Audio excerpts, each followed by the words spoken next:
So the scene I was looking for, it's the worst example of that in the movie. Here's what happens.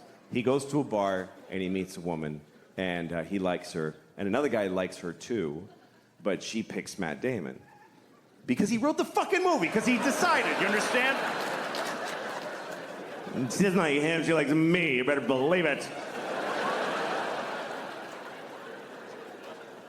So he gets her phone number, and then he goes outside, and he sees the other guy in the window of a restaurant, and he decides to taunt him. So he goes over, he tells his friends, hey, come here, watch this. And he says to the guy, hey, do you like apples? And the guy says, yes. And Matt Damon goes, well, I got a number. How do you like them apples? And all Matt Damon's friends go, oh! Oh! This was amazing! Oh! Oh my God! Oh my God! You were ready with that! How? You know how he did it? He wrote the whole fucking movie, okay? He made everybody say all the things. Otherwise, this doesn't happen. I mean, he hinges the whole fucking prank on the guy liking apples. The guy must like apples. Who would say yes to do you like apples coming from a clear antagonist? Who's setting him up, gathered his friends. Do you like, wait guys, watch this. Do you like apples? God damn it, I do. I wish I didn't. 'Cause I can tell this is not gonna go my way. But I can't lie. He'll know it. He'll know it because, boy, do I like apples. Do you understand? If he says no, Matt Damon is fucked. He's fucked in the face for life. He's got nothing. Do you like apples? No.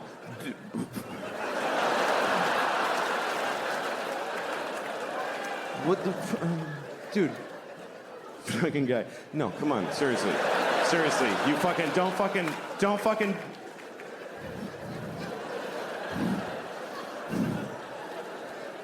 Do you like bananas? Because the woman gave me her telephone number. And... confidence.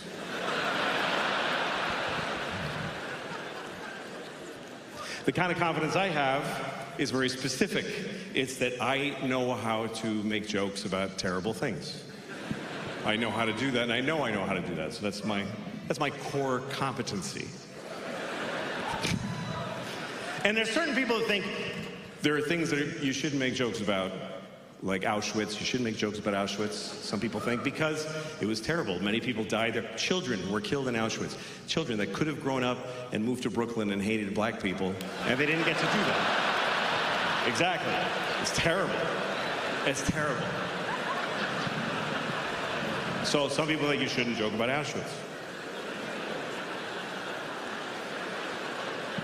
I have a friend, a comedian from England, who made a joke about Auschwitz last year. He got in a lot of trouble. It was a big deal. It was in the newspapers. He lost jobs. And at one point, Auschwitz tweeted about it. It said Auschwitz with a blue check. So it was like, oh, cool, it's really them, you know? And they tweeted like, that's not funny. And I don't know. I mean, who's running the social accounts? Why is the death camp tweeting? Who is it? I got a summer job at Auschwitz. I run the Twitter.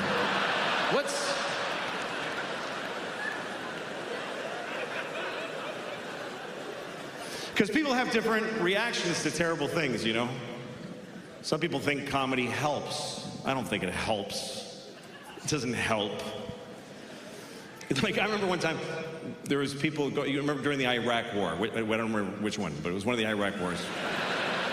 And somebody was organizing through the USO some comedians to go to Walter Reed Medical Center and visit wounded soldiers in their hospital rooms, which is a terrible, it sounds nice, but it's a terrible idea.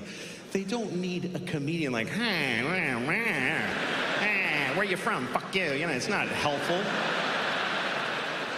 And I wasn't even anybody. I wasn't famous, but I did it. I was like, I'm volunteering. I fucking hate that me so much, you know? But I did it. And I remember we're at the hospital. It's a very serious place. It's an army hospital. And the army doctor is giving us a briefing about the soldier that I'm about to go in and see. He says, this kid's name is Travis. He's from Iowa. He's 20. He was in Baghdad on patrol and somebody threw an IUD. And I mean IED, sorry. It wasn't an IUD. It's not an effective weapon, really.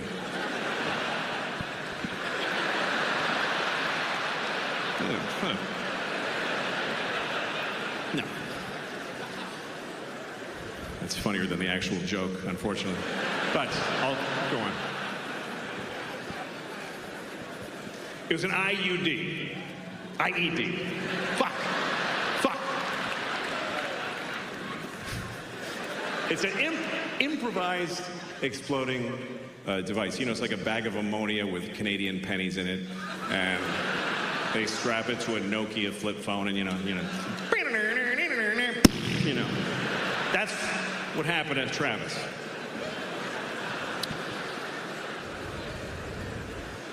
So the doctor says he's been in surgery for 20 hours. He's about to come out of it. You're the first face he's going to see.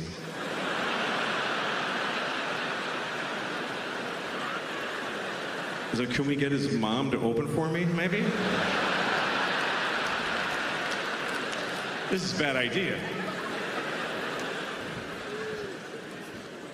So I asked the doctor, I said, hey, what do I fucking say to this kid?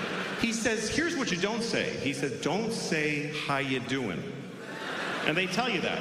If you visit a trauma patient, don't say, how you doing? It's stupid. So, okay, I go in there. Travis is laying there.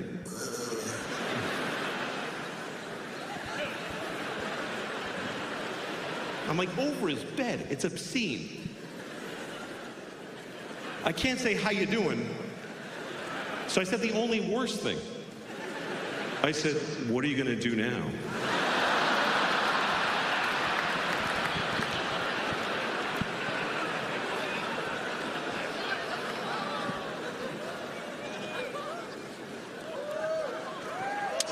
Anyway,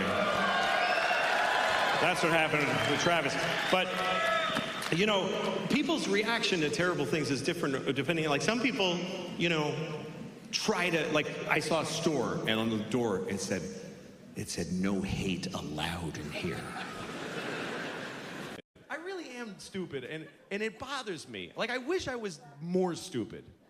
Because then all my thoughts would just be like,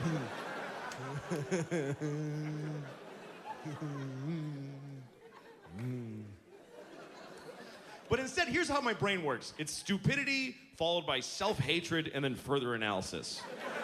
It's not a very efficient system of thought. I have these dumb thoughts, duh, and then I go, what the fuck is wrong with you? And then I figure it out. But the impulse is always stupid. Like, I saw this guy in New York one day, and he's walking his dog, and this is what I saw. The guy's got a coffee and a dog on a leash and a phone. He's on the phone. So he's got his phone like this, and the dog's leash is going from the phone hand to the dog. And I look at this, and I go, oh, he's got like a dog phone.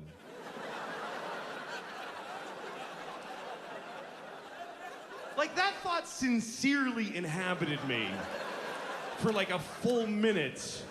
I'm going, oh, I wonder what the benefits are to hooking your phone up to a dog. And then the other part of me had to go, why the fuck would that exist? You ass. I don't know how to start shows. It's just a problem that I have.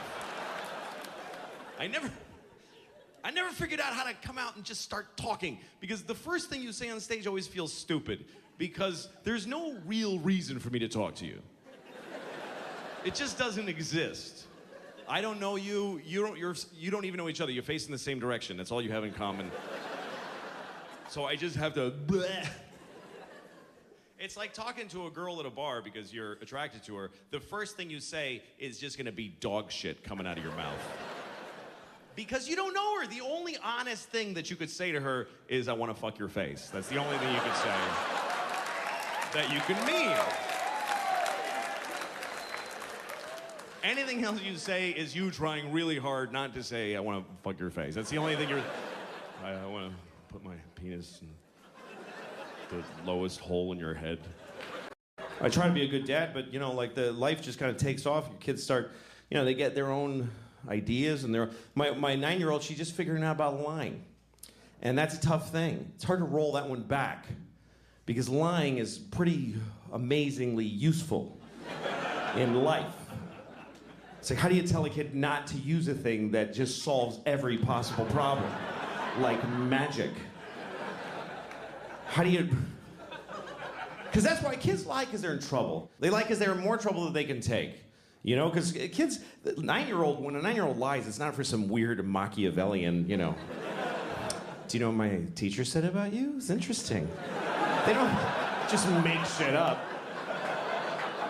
They lie because they're in trouble. And it's more than they can, because trouble is too much for a kid. Trouble, for grown-ups, we can take trouble. We don't care, we just go, oh, I'm sorry. Am I in trouble? Whoops. We don't care. But to a little kid, trouble is like this horrible, did you take the chocolate?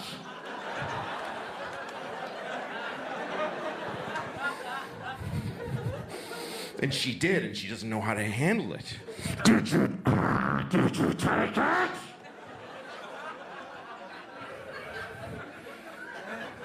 No. Well, all right then, have a nice day.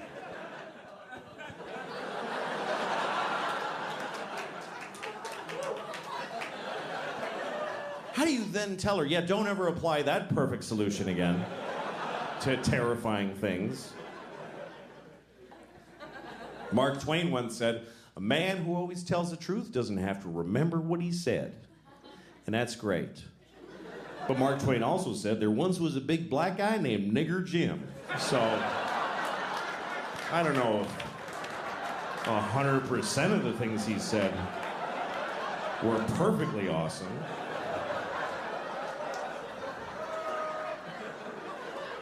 Really, Mark, Nigger Jim, you're gonna go with... That's the best you could do. To name the... Yeah, kind of a nice ring to it, Nigger Jim. Yeah, well, it's a little on the nose, isn't it? Could have called him Black Mike. I mean, just a little... Take it down one notch of the... Thanks for that, Mark.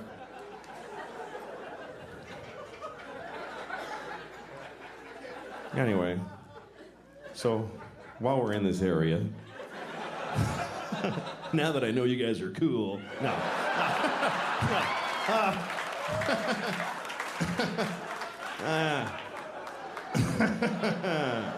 No, but. Hello. I mean, by everybody, I mean you guys. I mean everybody who's here. Really, I shouldn't say everybody because most people are not here. By a pretty huge majority, most people are not here. Most people are in China, actually. That's true. Actually, that's not true. Most people are dead. Did you know that? It's true. Out of all the people that ever were, almost all of them are dead. There are way more dead people. And you're all gonna die, and then you're gonna be dead for way longer than you're alive. Like, that's mostly what you're ever gonna be. You're just dead people that didn't die yet. That's... There are so many dead people. Ray Charles is dead. Hitler. A bunch of other ones. But mostly those two guys. And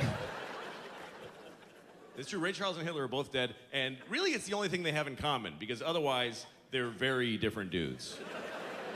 Many contrasts between Hitler and Ray Charles. I'm gonna tell you a few of them.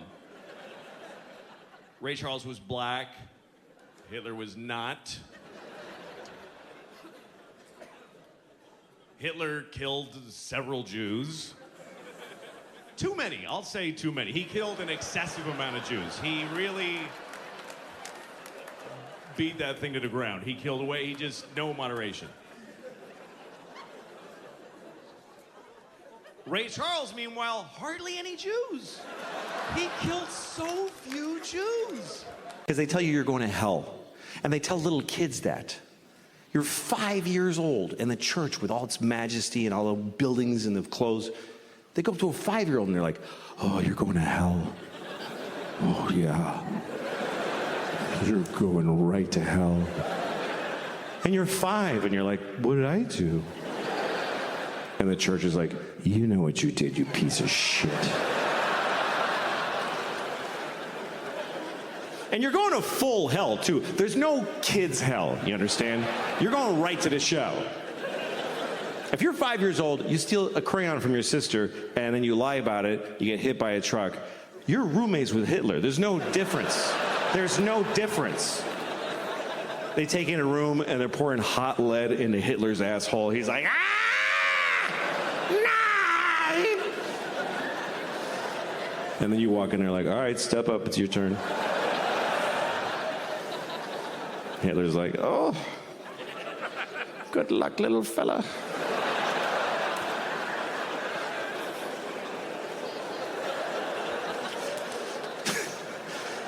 Poor Hitler, man. I mean, at this point, he's been down there for 75 years. He's probably nice now. Hitler's probably nice to newcomers in hell, you know. Hi, yeah. Yeah, it's pretty bad. Yeah. What's that? Oh, yeah, okay.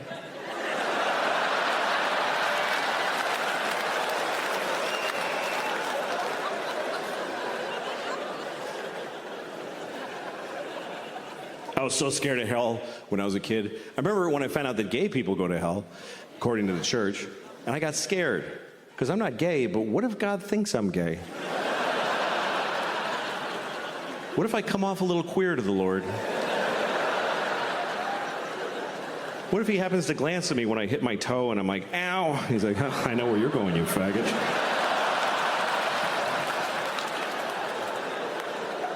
I mean, that's their thing. I don't believe that.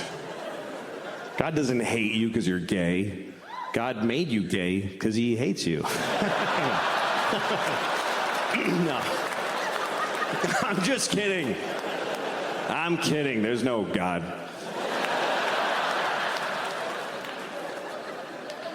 But you know who I feel sorry for? Who I really feel sorry for is a gay man's sperm. Just think about that. That's a tough destiny. I live in New York City, and it's okay there. I live in a nice building. I never lived in a nice place before. When I was growing up, I had no money. I mean, my mom didn't. Didn't matter. I was a child. But I'm not used to it because it's nice. There's like a pretty courtyard with flowers and a fountain with little marble boys pissing. I don't know. What is it with fountains? Like, all fountain sculptors are pedophiles, basically. You can't get a fountain made without... Can you make me a fountain? Yes, I'll get started right away. Oh, yes! Yes! It's finished! And it's just little boys pissing on the face of a Greek god that looks like him a lot. It's piss on me forever!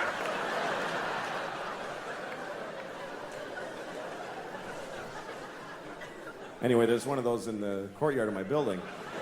And My first week in the building about a year ago, I went down to the courtyard for the first time, and I didn't look too good, you know? It was a Sunday morning. That's my least presentable hour. There's a lot of, just stains, just like, food and me and whatever. And so I'm sitting there. So, shut up. Oh. Anyway, so there I was. I'm sitting on the stone bench of this courtyard and feeling a little out of place. There's these fancy doormen and stuff. And then there's this guy looking at me. I notice he's looking at me from across the courtyard. And he's all spiffy looking.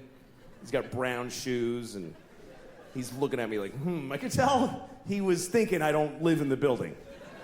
He thinks I just wandered in off the street and sat in the courtyard. I could tell he's thinking of coming over and dealing with me on his own. And I'm sitting there thinking like, oh, please do that. Yes, please, come on. And I'm trying to look even more gross. And I'm like pulling up my shirt. And then I see him go, oh, no, that's not gonna do at all. And he comes over to me. And I'm like, I'm so excited to have this thing. The confrontation where I'm not wrong at all. And he thinks I am. So he comes over, says, excuse me, do you live in this building? And I said, no. Because why not start there? I said, no. He goes, well, then what are you doing here? And I said, I just need to rest. I'm having a hard time.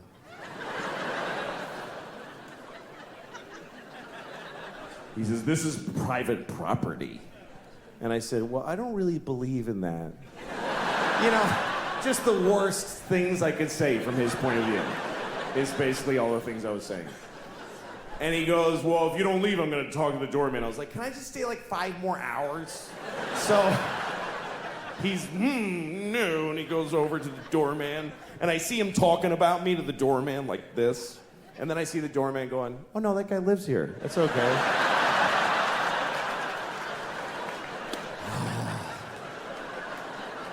And the look on his face, it was just so, this beautiful cocktail of anger and confusion. It's like I had invented a new way to hurt somebody's feelings. That's how excited I was.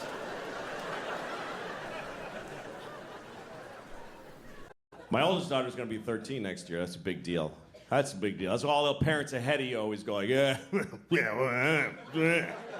wait till she, that's when you get.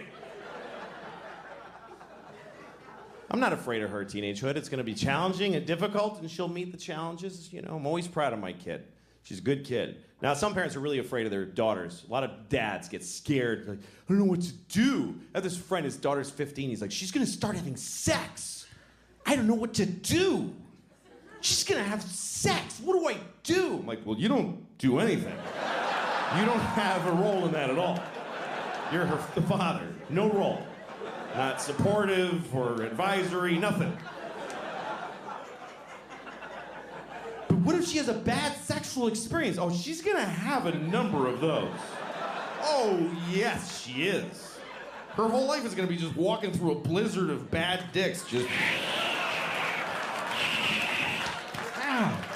Dick. Just... Jesus. That was a big one. Holy fuck, I'm just trying to get to work.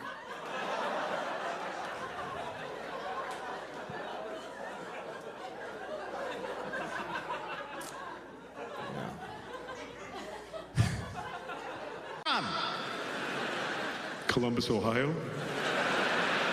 All right. Well, why don't you lift that tail, because my dick is going right in your ass.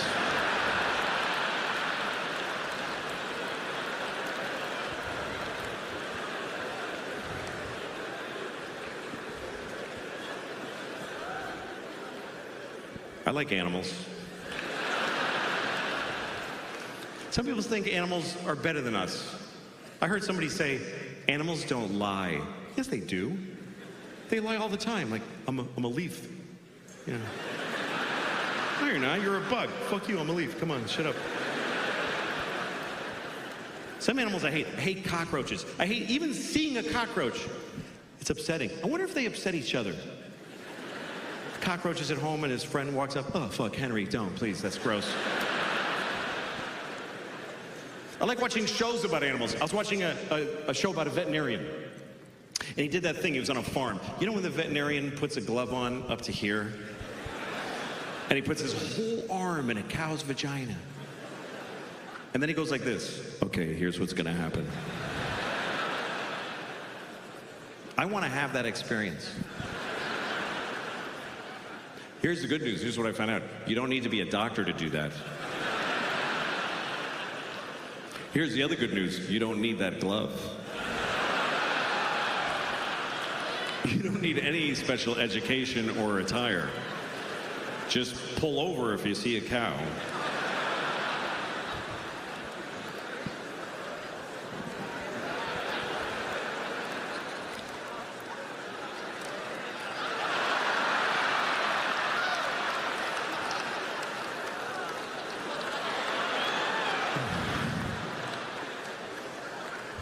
How's it going? Just another minute. Just give me another minute.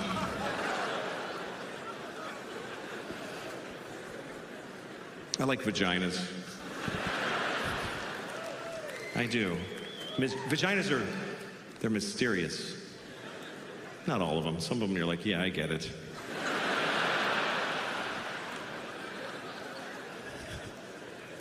Vaginas and penises are different. I'm going to talk about the difference between penises. That's fucking stupid. Don't do that because you just. Mainly what it does to a marriage, it just changes the way that you think about your spouse. Because when you're married, when you first get married, you have a relationship that's so important to you and you're working on it together. But then you have a kid and you look at your kid and you go, holy shit, this is my child. She has my DNA. She has my name. I would die for her. And you look at your spouse and go, who the fuck are you? You're a stranger.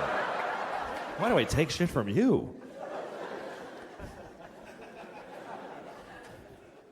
But it's the kids that make it very hard. We have a baby, and I don't really know the baby, to tell you the truth, because she hasn't said anything, so I don't really know her. I like her, she's fine, but I don't know her. How do I know what she's really like? Maybe she fucking hates Jews. I don't know nothing about her. People ask about her all the time. They're like, hey, what's your baby like? She's a fucking baby. What do you want to... You ever seen a baby? That's exactly what my baby's like. But what's going on with your baby? Jesus. She got fired from Target, and she's getting an abortion. It's been a tough year, but otherwise, you know.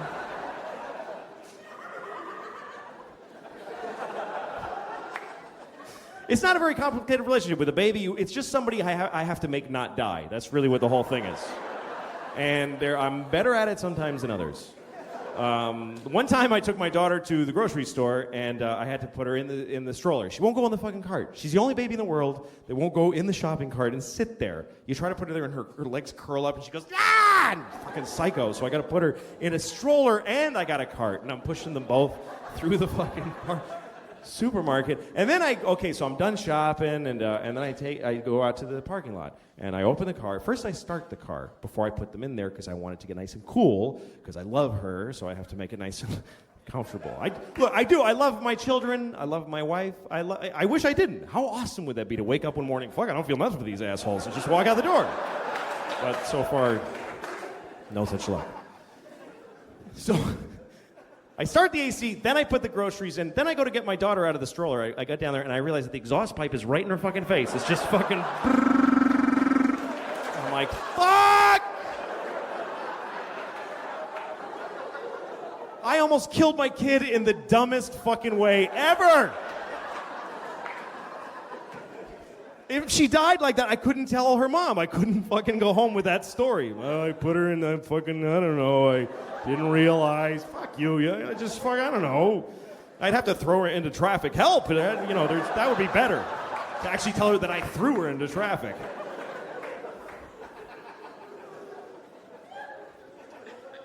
The other kid we have is, she's a I thought I had COVID about 3 times. I'm one of those idiots. I was like, I think I have it. Can you feel? I'm bad with pain, too. Like the other day, I hit my elbow right on that spot where if I had a gun, I'd be dead now. You know, I can't do pain. That's why I could never be a cop. I couldn't walk around with a gun right here. There's 50 things a day where I'd be like, fuck that ain't worth it.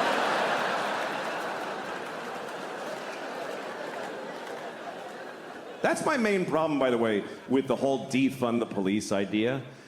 What about people that want to commit suicide by cop? What about them? Anyway, we'll put a pin in that, but...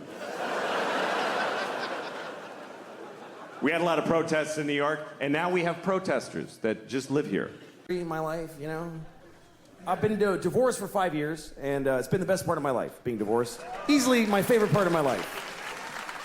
I love being divorced. Every year has been better than the last. And this is the only time I can say that about. And by the way, I'm not saying don't get married. If you meet somebody, fall in love and get married. And then get divorced. Because that's the best part.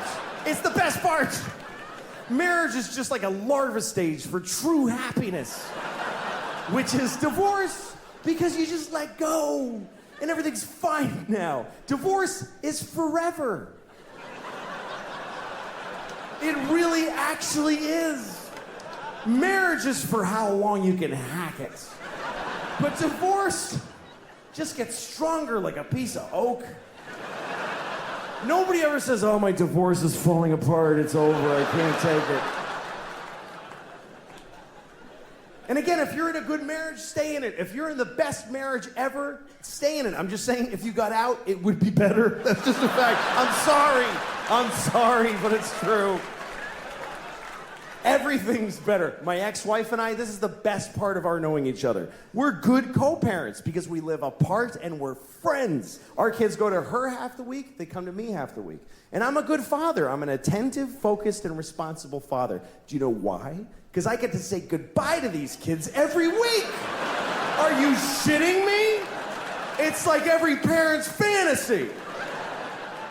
Who can't be a good father for half of every week? No matter how bad it gets, every Wednesday I get to go, goodbye, girls. Daddy's gonna go upstairs and pour whiskey all over his naked body right now.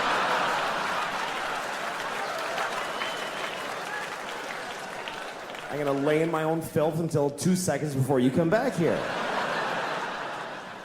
That's why I'm such a good dad.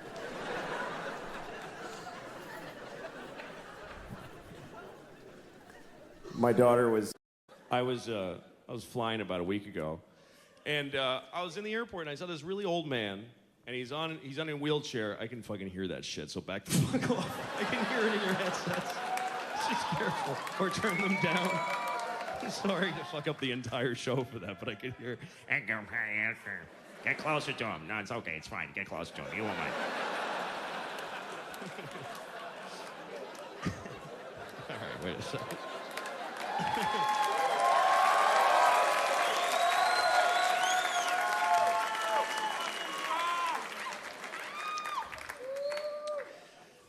Okay, that's about where I was. Okay. That's right. I was in the airport. Just drenched right now. Totally drenched. It's like I peed. It's crazy.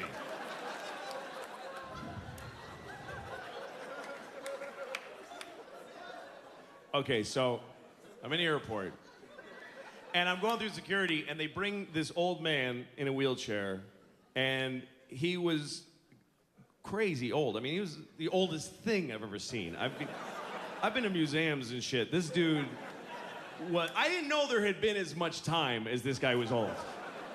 I mean, he was at least forever. He was at least that old. Just tiny little Nosferatu hands and eggy head. Just one of those. So frail. It was like just the atmosphere was crushing him into a diamond. Just.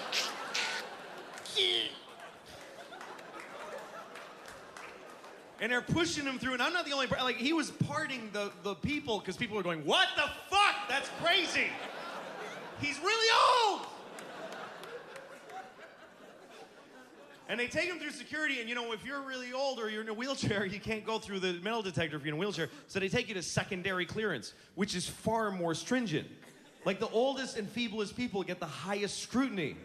So they take him over there, and he doesn't even look good for infinity. He's not even like this whole thing going. And they take him over, and they start checking him for weapons. Like, thoroughly, what do you got there, huh? Like, checking him. And they lift him, I swear to God, they picked him up gently out of the wheelchair by the shoulders, and he's standing between these two guys like this. And they're going, whoop, whoop, whoop. And I'm like, really? Is that the guy, fellas? You think that's the guy? You want to maybe let him go? Let him enjoy the last 10 seconds of his life doing something else? What is he gonna, even if he pulled it off, he deserves whatever he wanted, really. What is he gonna do? Even if he had a grenade, let him keep it. And I know what they'd say. They'd be like, well, where do you draw the line? This is the line. This guy right here, he's the actual line. It's very clear. I have two children, 9 and 12 years old, both girls. They're both gay. I'm raising them gay. Most people raise their kids straight. I'm just gonna raise mine gay. They'll do what they want later, but as long as they're in my house, they're gay.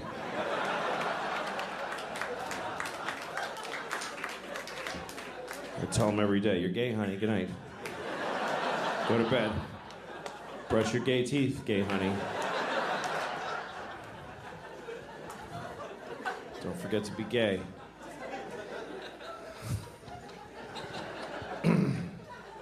Having children is a big responsibility, and I've never really done very